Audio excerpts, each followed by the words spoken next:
Thế là bây chẳng cái tao cái bây giờ ký giờ cho mọi chu thế cho một ký nè ký cái tao cái nó gì here we go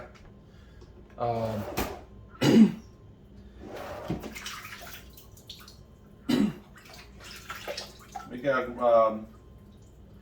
steamed chicken feet and then deep fry after so to make it soft. So the gonna steam pot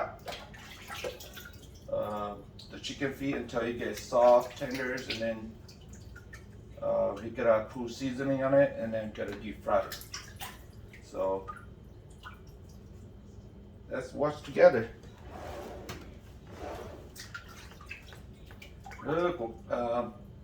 Còn này lúc có vị trí của bé kia cái cái nó học chuyện nó đấy cho nhện nó cái kia thì nó cái vỏ còn mua thì là sai này thế rồi nên cho nó là cũng bao vào thế thì cho tàu đùa thì nó cũng chỉ bao vào thế này là chỉ cho sai bé sai cũng ba cho cái này bây của món chu, okay, món chu này. I get the chicken feet prepared, clean up, and then we could steam it. A Paul cooker steam for 15 minutes. I'm gonna use a Paul cooker today to soften the chicken feet, and then we'll go from there. There's a 3-step to get chicken feet, clean up, and then cook it. So to make it taste better, you got to take time. Gotta take time in cooking it, season it. So, all right, get all cleaned up. Chúa cho cái tao cái mặt ta này một cho ta ok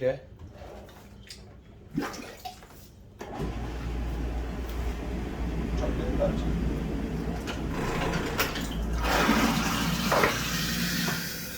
let's wash it one more time.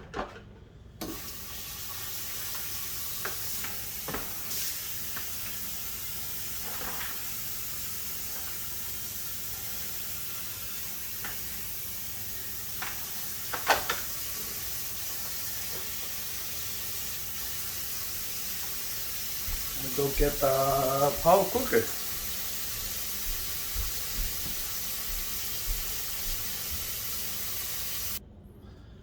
Okay, now I got the big Paul cooker. Lúc pressure cooker nè. Lúc có pressure cooker. Lúc lo.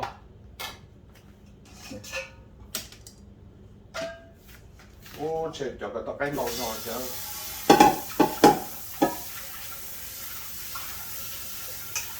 Nhưng đổ ra rong ở cho nó có mấy đổ rong kia là thì ta mới dâu được.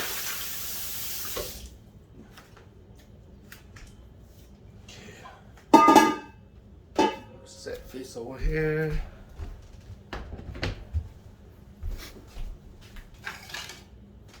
Nó xem tệ đó, xem tệ. Đi lần thứ gì? Nó chỉ lần thứ gì là bay cẩn thận theo. Trong một vài tay lần thứ chỉ một tụt thai thì yên rồi. Okay. Put chicken feet in there. Bây giờ cái tay trộn nó này.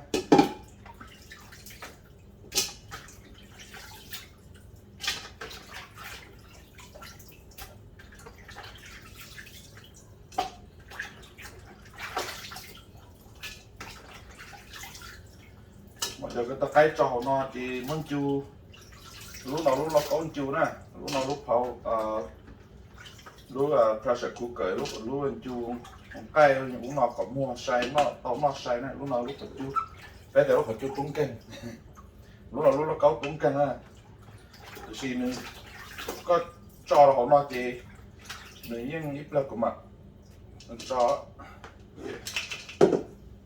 put water ra cho tê cho ra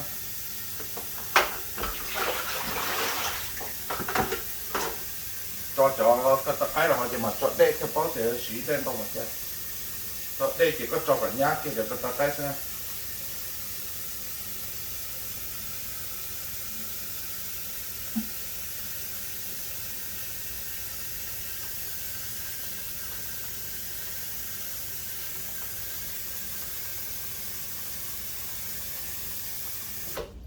ok đừng nói nữa cho cái nó đây ta tỏ cho kia sổ cho cái ok ta bé muốn sai tận nó này chỉ cũng mau lu lọc lu chú cho là mau lu chú cho là tanh nó này tanh chú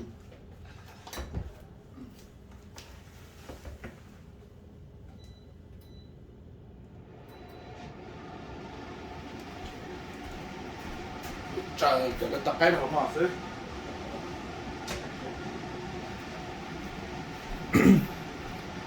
ok cho cái đó họ chi bỏ lọ lại cái kho khá là ở cái kho kia cho họ cái kho kia này cho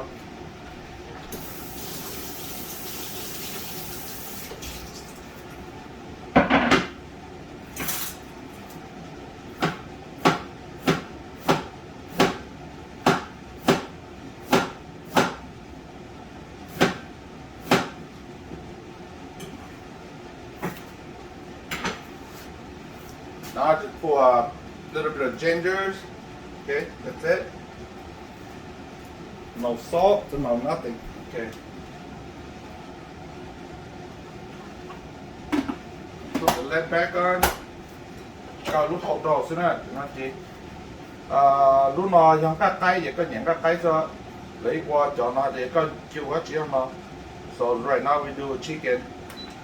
So just pass the chicken and then pretty much it. Okay. Press that.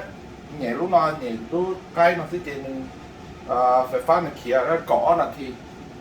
Okay. Cho cỏ là thì bây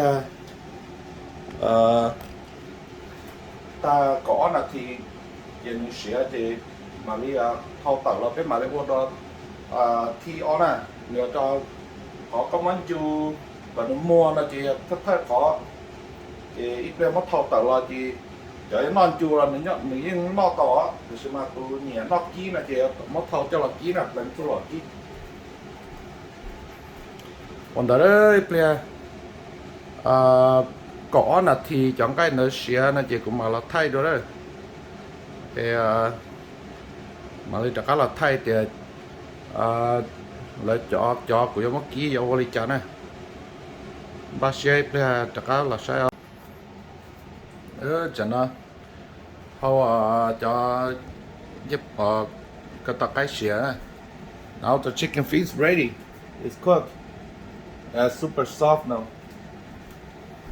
cái xía tả đó cho cái xía này it's really soft now cho nó mua nữa cho nó chỉ mua hàng nữa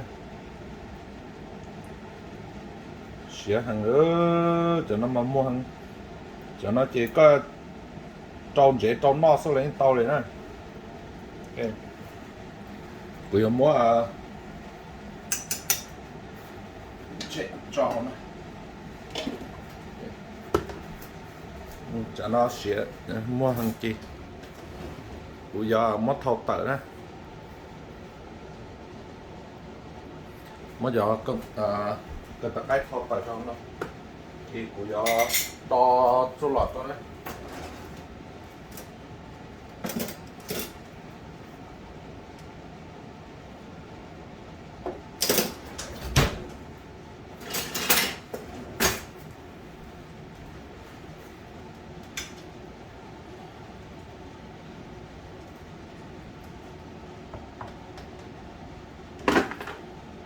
check out the chicken feet Okay, check out the chicken feet, dry it, just and can put seasoning on it, and then can deep fry.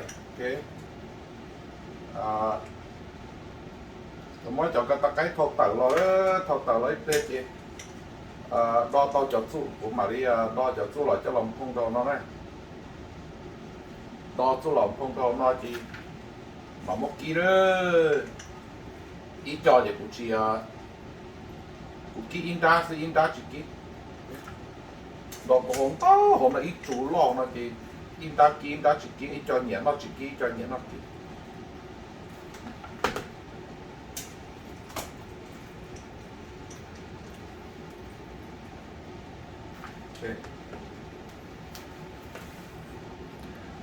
Cho nhện cho nó cho ít cũng mà không cho chú lò sẽ đến đây sẽ nè, và cho nó cho của một ký, ok, cho nó cho một ký này, này sai ba sai của đấy.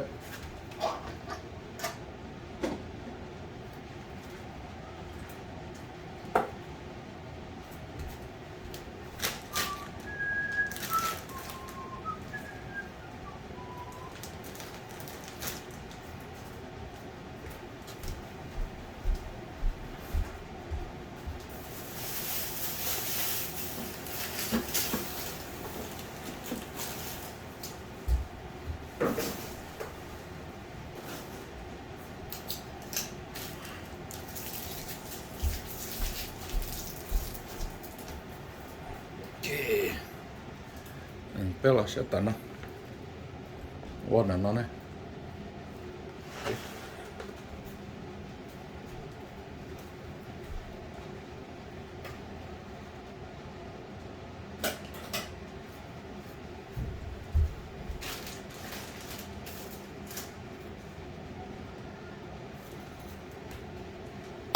Cho chú lò cho nó đấy, thì cũng mất khoảng đây là cho lúc tay này.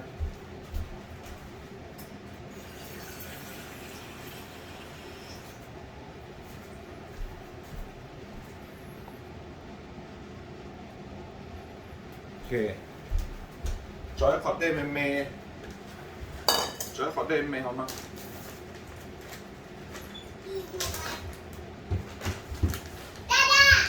Okay, no way. You coming home from school? Yeah. Okay. What are you cooking? I'm cooking chicken feet for you. Don't touch. Cho món nó cho The món. spicy one? Yeah. Cho nó cho món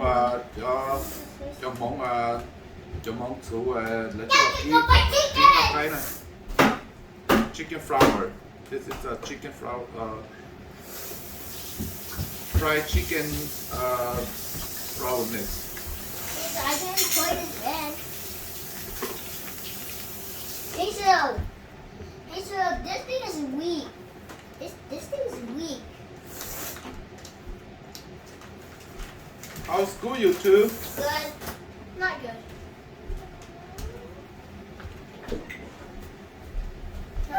Hey, go watch your TV. My eyes were itchy for the whole school. Really? Yeah. Wow. I didn't help at all. Mine not worse. Make it worse. Yeah. There's so many dynamites. Don't touch your eye. You keep touching it, it's gonna get worse. Okay. Cho flour mà có chín chua đó, cho mà có trói khó đê họ nó gì,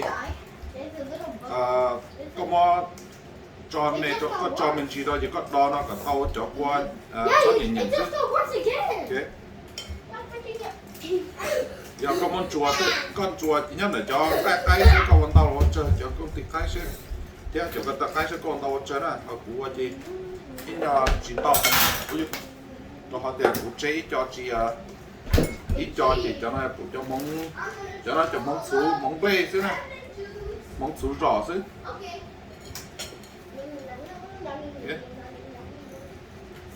Black pepper á cho nó này, xét hút sóc.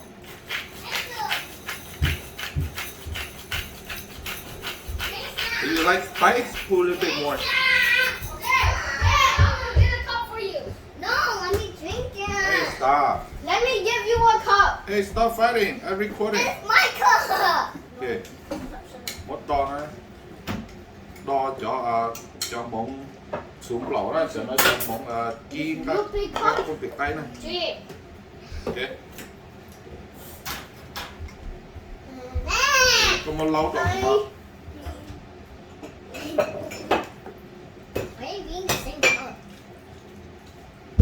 Quali cái này. Quali quá. Thì qua trong nghỉ xưa.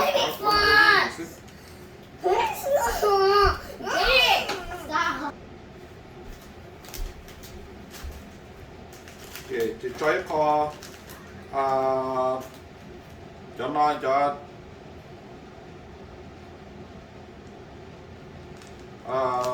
để cho làm thành soup base mix cho nó có mắc khả thì cho có seafood mix cho cái mấy thứ cho yêu nhiều cho tao chỉ học câu qua thôi.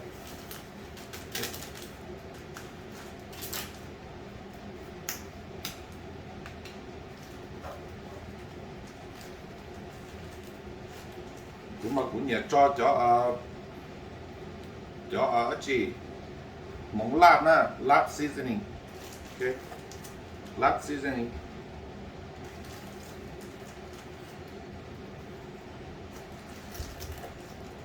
Pour as much as you want, little as you need, little as you wanted to, as much as you needed to. Okay, cho tao là tao cho tao. Excuse me. Chút cá nữa, chút cá làm gì? Có cho nó gì? Có cho thì có một đo này. Đó, có cho nó xí xíu này có một đo.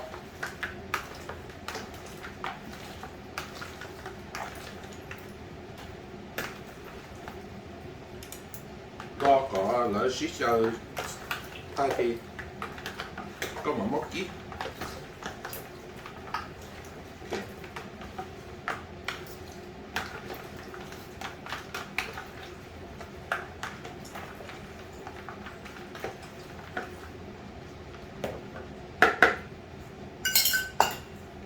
Okay, now I got it mixed up. One of them mixed now. Okay. Cho nó trên trong đó nhìn nhận rồi này. Mà cho nó những cái cắt tu lò đó. Tôi sẽ quay mót cho nó chạy mót kỹ, đó cho mình nhỏ nhẹ nó kỹ. Okay. Oh, so I'll come back over here. Cũng ba lú fry pan rồi cho này. Okay. Để cho nó mua lúa dẻ lỏ, nó cho nó là cho cái mất deep fry, của cái mất kỹ nè, để của số dẻ lỏ.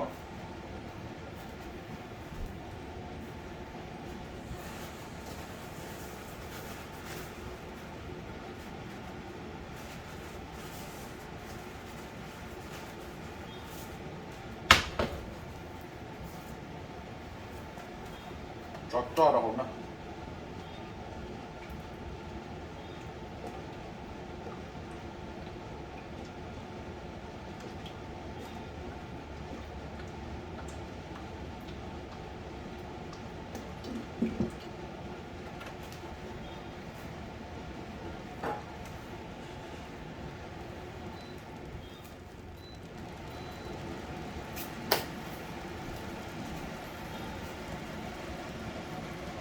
Để bây cho to cả cho của cú của mà nó kỹ này. Ok, để cho nó của họ lọ qua cho nó cho không cái kho mền đó này, cho nó cho chỉ cho nó cho họ cho chỉ kỹ, cho nó chỉ kỹ thì của hai kho lọ của không là cái nó này sẽ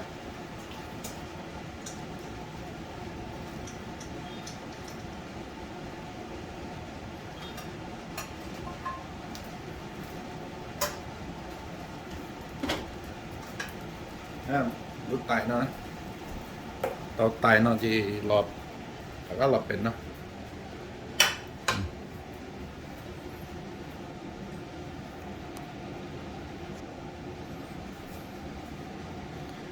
cũng phong của trò dê nó cũng không cho số lọt cho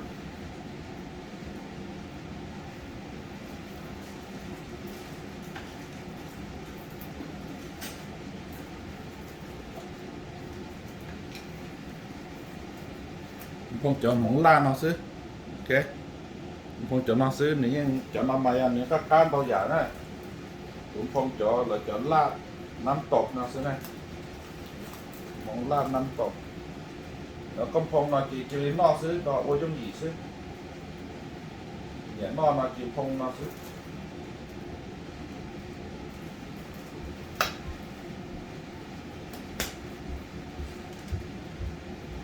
nó xứ này do nhiều chọn đo có nhiều chọn đo sẽ rốt xứ là tao này nó có nó phải dùng gì sẽ khiến nó xứ chọn bóng lan nó như các cá hàng này đó chỉ cho tay tao nói tu trái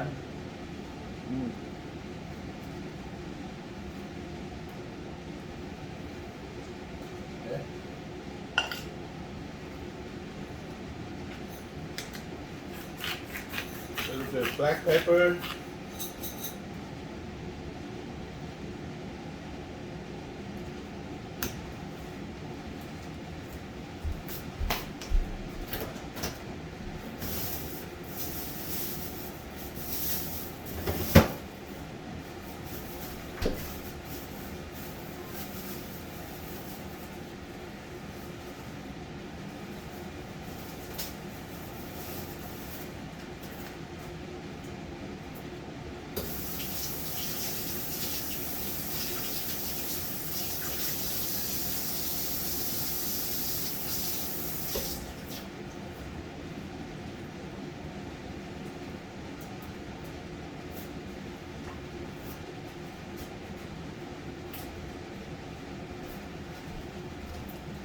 lại kho rốt xứ cho xứ nên nhẹ cái cho rốt xứ mé nó cho xứ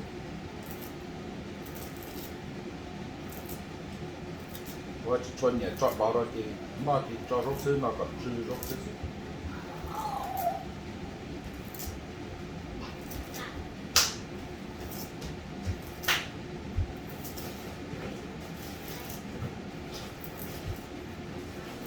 nó dùng gì xứ nào nó dùng gì thì ôi nó xứ chỉ thả đi mua của nó bao giả gì à cái chỉ có một trời mà mua nó chỉ có nó xứ chỗ này cho cái chỉ mua hàng gì đó nó điểm nó it's very soft now mua hàng này có chúa tiền có tạ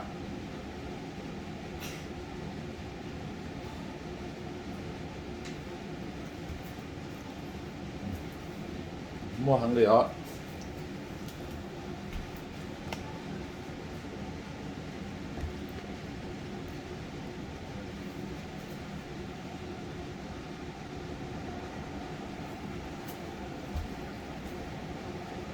nói tù này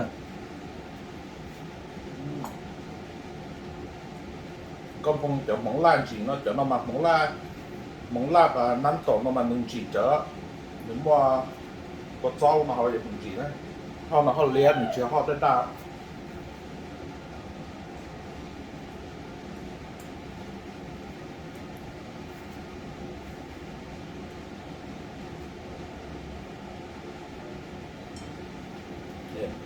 giờ chở có chỉ mua họ nào đấy họ nó lên nó chỉ có chỉ ký là chỉ nó lên nó chứ phụng thời cho để nó chỉ nó thôi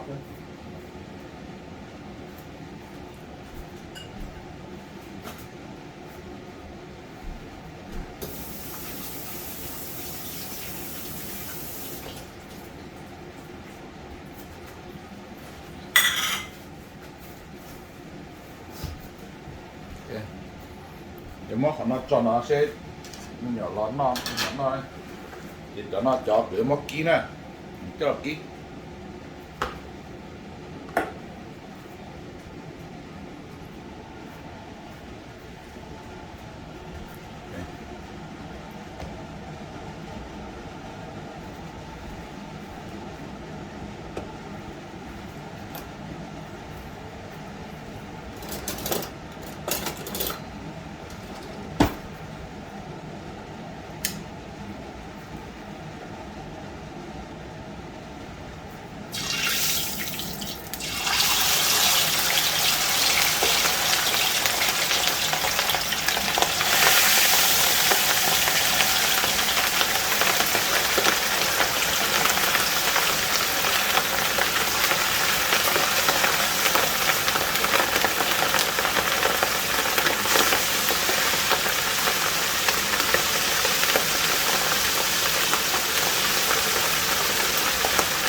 nó mà ký nó còn ký thế nào có ký nó còn ít nhỏ mình ký kia xí kì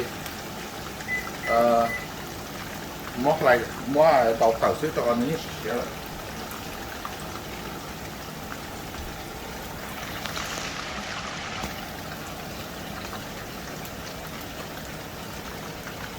cái nó cái cái gì cái ký nó xí thế qua trong gì thế nào nó trong gì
này bây đa cũng thâu lọt bằng mà thì các thay đó nè có ký nó có ký điไปปล้นอาทิตย์ที่เจตอนได้ใช่ที่เปลี่ยได้กูมาจากอะไรไทยด้วยจังกูตัวnhỏ lọ nó lên đầu lọ thì nó cái tàu thìจากâm phong chọn muốn làm đấy cái rồi men gì nè không chỉ là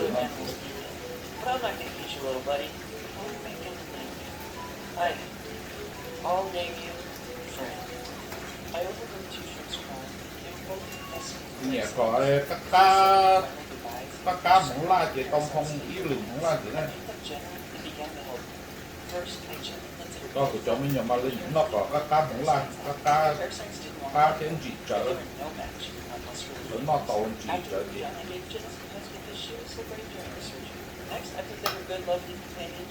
con tàu nó này tàu nó đắt chủ nó chỉ lo cho nó chỉ lấy màu là thợ nó there you go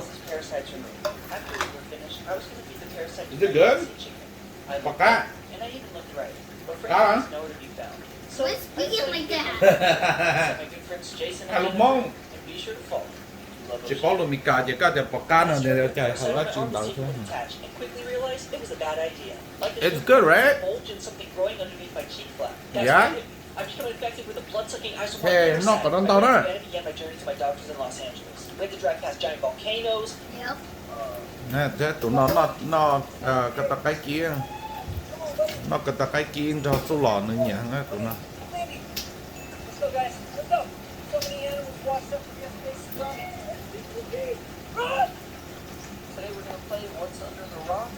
cái tàu tay đặt thủ nó này chẳng chuối cho kí họ tay nó chỉ tay chỉ kí tay phong số lò mong là cái tên là gì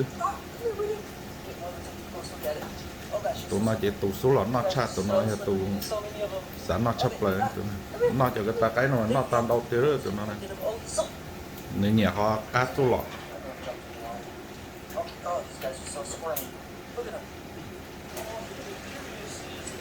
cái thùng ký tao chỉ có món cho nó chỉ phong số lò đó cho nó chỉ con phong ít cho số lò đó của tôi là phong số lò nó mới cho món lá nó phong được thế mỗi tay nó cứ có cho nó mất cho mình số lò lo rồi ngay cái cái phong anh ta chỉ nó lâu rồi cả nó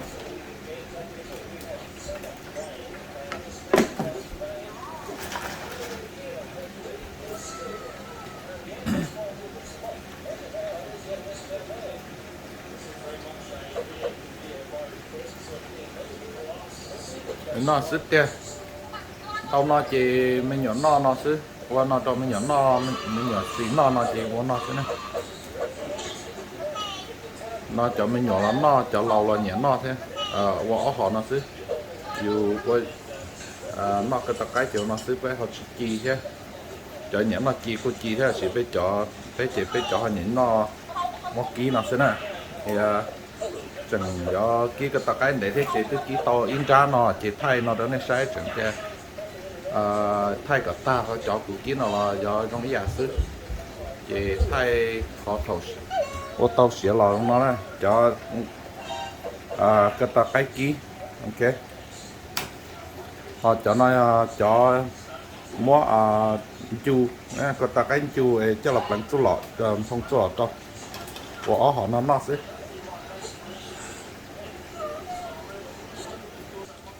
chị còn đó qua của chu cái ta cái theo kia cái ta cái là cho cái nó mò chị cái nó sẽ là nó sẽ